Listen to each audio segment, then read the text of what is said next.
50 साल पहले देश में तत्कालीन प्रधानमंत्री श्रीमती इंदिरा गांधी देश की लोगों की अधिकार को छीनने का कोशिश किया था। जो लोग बिहार के वंचितों को, आदिवासियों को, दलितों को, पिछड़ों को वोट देने नहीं देते थे, वो हाथ में भी संविधान की किताब लेके घूम रहे हैं। क्या वोट चोरी को रोकेंगे? ये वोट चोरी की नारा लगाने वाले कहे, क्या यहाँ रोहिंग्या को रहने देना चाहते हैं? क्या बांग्लादेशी को यहाँ वोट बनवाना चाहते हैं? क्या बिहार के नौजवान उस चुनौती को स्वीकार नहीं करेगा? इस भ्रम को दूर नहीं करेगा? करेगा कि नहीं करेगा? जो लोग बिहार के संसाधनों को लूट के अपना तिजोरी भरते थे, गाय भैंस की चारा को चोरी करते थे, बिहार की जमीन को हड़पते थे, ये लोग जाके जेपी गंगा पर दिख के आए, तब उनको विकास का ध्यान में आएगा। प्राइवेट सेक्टर को एक अवसर दिया गया है। आप एक नौजवान के लिए रोजगार बनाओगे तो भारत सरकार अपनी तिजोरी में 15,000 रुपया उस नौजवानों के बैंक के खाते में सीधा सीधा पहुंचाएगा। यह पहली बार देश में प्रधानमंत्री नरेंद्र मोदी जी की योजना से बन गई है। मित्रों, आज देश की अर्थनीति जैसे जैसे आगे बढ़ रहा है, देश के नौजवानों की ताकत भी ऐसे ऐसे बढ़ रहा है। आज नौजवान खेल में, नाटक में, संगीत में, संस्कृति में, विज्ञान में अपना पराकाष्ठा दिखा रहा है।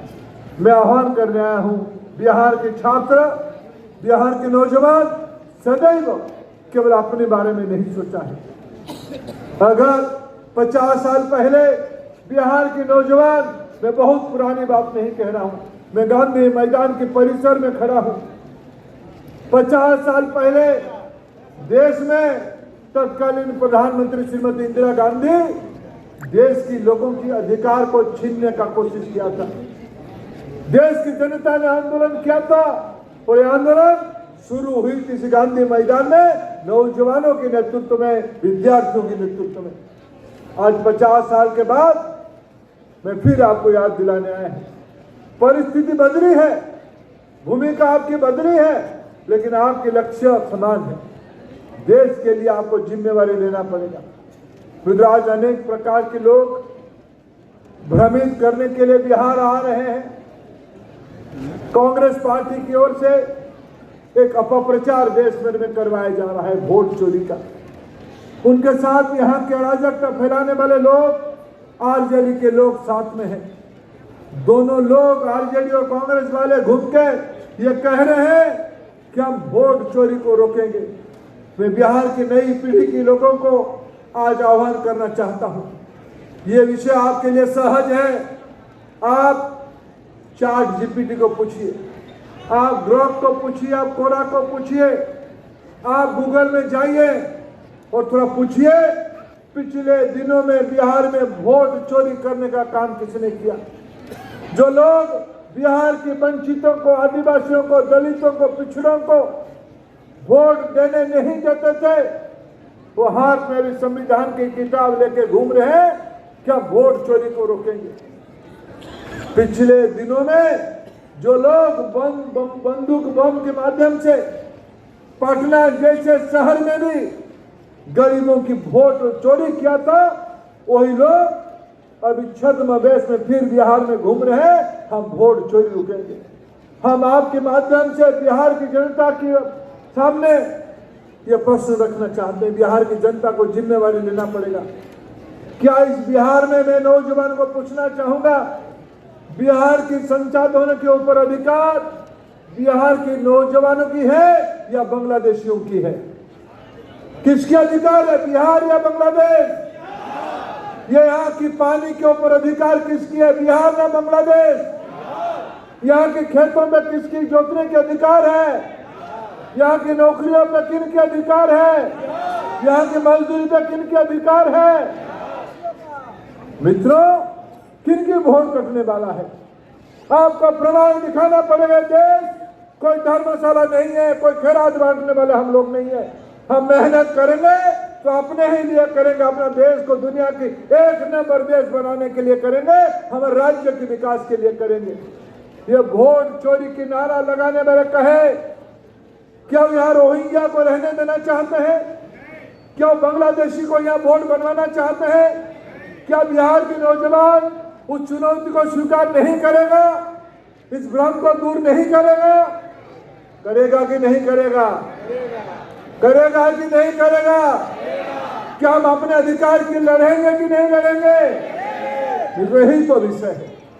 जो छद्मवेश में नकली लोग बिहार के विकास को बाधा देना चाहते हैं। कल मेरा संपर्क बिहार से बड़ा अटूट है। मैं लंबे समय तक बिहार की राजनीति से भी जुड़ा हूं। मैं सालों तक यहीं रह के राजनीति की कार्यकर्ता के रूप में काम किया है। मैं कल बहुत साल के बाद पटना आया, पटना की एयरपोर्ट देखा।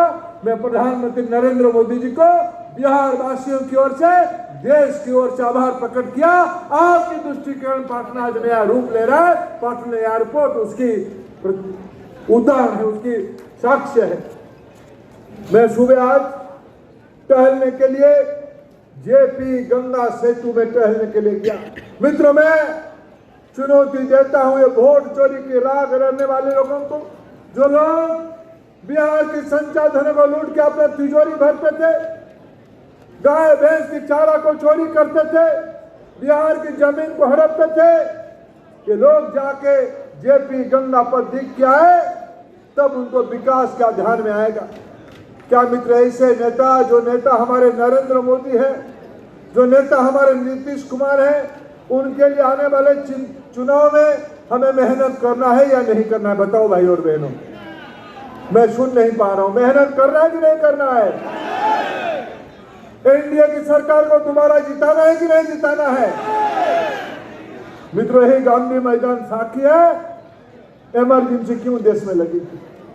नई पीढ़ी के लोगों को अध्ययन करना पड़ेगा। गूगल में जाके भी अध्ययन करो तो चलेगा, पुराने किताब को पढ़ना पड़ेगा।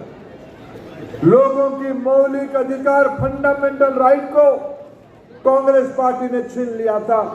ये राहुल गांधी, प्रियंका गांधी आज तेलंगाना के मुख्यमंत्री रेवंत रेड्डी को लेके घूम रहे हैं। जो रेवंत रेड्डी 2 महीने पहले कहा था बिहार की लोगों की खून अच्छी नहीं है, उनकी डीएनए अच्छा नहीं है, ऐसे लोगों को लेके आए हैं राहुल गांधी और प्रियंका गांधी। उनकी सभा तेजस्वी यादव यहाँ आयोजन कर रहे हैं। मैं आप लोगों को आह्वान करता हूँ, जाइए पूछिए, उनको माफी मांगनी चाहिए बिहार की जनता से। राहुल गांधी, प्रियंका गांधी, तेजस्वी यादव को बिहार की जनता के सामने माफी मांगनी चाहिए कि नहीं चाहिए? क्या गाली देने वालों को मदद करनी चाहिए? क्या रेवंत रेड्डी ने ठीक काम किया था? ऐसे लोगों को घूमने वाले लोग इमरजेंसी लगाए थे। क्यों इमरजेंसी लगाए थे? क्योंकि उनको भारत की और बिहार की जनता ने प्रश्न पूछा था। विशेष करके नौजवानों ने प्रश्न पूछा था, छात्रों ने प्रश्न पूछा था। क्यों? आप क्या कोई सम्राट हो? आप क्या कोई राजा हो? क्या प्रजातंत्र में आपको हम प्रश्न नहीं पूछ सकते? आप लोगों के मौलिक अधिकार को छीनना चाहते थे मित्रों। इसीलिए देश की नौजवान जब बिहार के नेतृत्व में, जयप्रकाश नारायण जी के नेतृत्व में इस गांधी मैदान के अंदर देश के सामने एक नया आंदोलन के रूप रखा, इससे भयभीत होकर इंदिरा गांधी जी ने इमरजेंसी लगाई। संविधान को छिन-भिन किया, तार-तार किया। संविधान को काले कोठरी में बंद करने के लिए उन्होंने षड्यंत्र किया। व्यक्तियों को बोलने नहीं देना, स्वतंत्रता को छीन लेना, मीडिया की हो, न्यायपालिका की हो, सिनेमा की हो, संगीत की हो, नागरिकों की हो। ऐसे लोग फिर एक बार बिहार में आके स्वांग रच रहे हैं। मैं आज के यूथ और बिहार को यही 2 प्रश्न पूछना चाहता हूं। 2047 को बनाने का जिम्मेदारी किसकी है? किसकी है? आपकी है या नहीं है? बनाएंगे, डेवलप नेशन बनाएंगे। क्या उसको बाधा डालने वाले लोगों को हराएंगे कि नहीं हराएंगे? 2 दायित्व है। 47 के लक्ष्य को पूरा करना है। उनमें बाधा देने वाले लोगों को हराएंगे कि नहीं हराएंगे?